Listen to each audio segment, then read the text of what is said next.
જય શ્રી રામ, જય હનુમાન। 4 તારીખને મંગળવાર દિલ્હીના આંદોલનની અંદર અમારા સનાતન ધર્મને અને દેવી દેવતાઓને ટાર્ગેટ કર્યા છે ને। આ નીચ આવારા તત્વો, ગટરના કીડાઓ, બીજા ધર્મના ભડવાઓ, એ ભડવાઓને સોશિયલ મીડિયાના માધ્યમથી એટલું કહું છું, તમારો ધર્મય નીચ છે અને તમારું ખાનદાનય નીચ, અને તમે હંમેશા ગટરના કીડા ગટરમાં શોભો। એટલે આવા નીચ આવારા તત્વો અને એના પરિવારનો બહિષ્કાર કરું છું અને ઘોર અપમાન કરું છું અને નિંદા કરું છું। અને આવાઓને હું તો સનાતનીઓને એટલું જ કહું છું કે આવા ગટરના કીડાઓને સપોર્ટય ન કરાય અને સમર્થનય ન અપાય।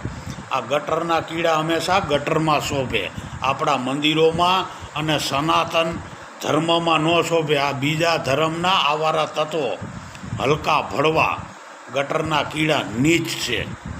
એટલે આવા ઉપર કાયદેસર કાર્યવાહી થવી જોઈએ અને આવાના ઘર ઉપર ફૂલડોઝર હાલવું જોઈએ। આમાં નુકસાની ભારત દેશને અને સનાતન ધર્મનું ઘોર અપમાન થયું છે આ દિલ્હીના આંદોલનની અંદર। એટલે સરકારને હું એટલું કહું છું કે આવા ગટરના કીડા ઉપર કાયદેસર કાર્યવાહી થવી જોઈએ અને આવાઓને કાયદેસર જેલ ભેગા થવા જોઈએ।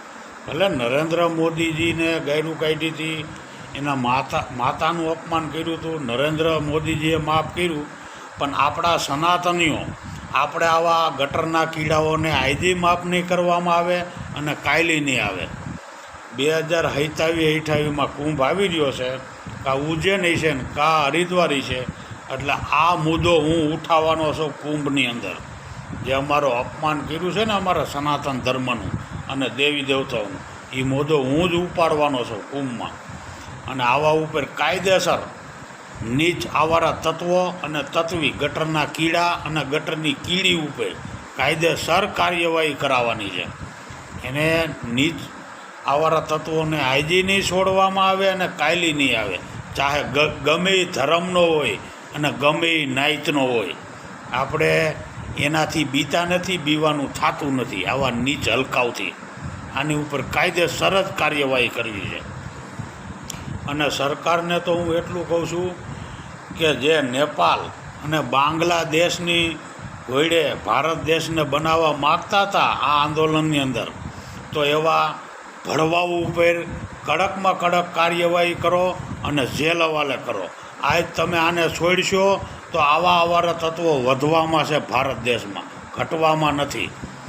એટલે મારા સનાતનીઓ સંગઠન મજબૂત કરો, મારા સાધુ સંતો જાગો, આવાઓને મુંહ તોડ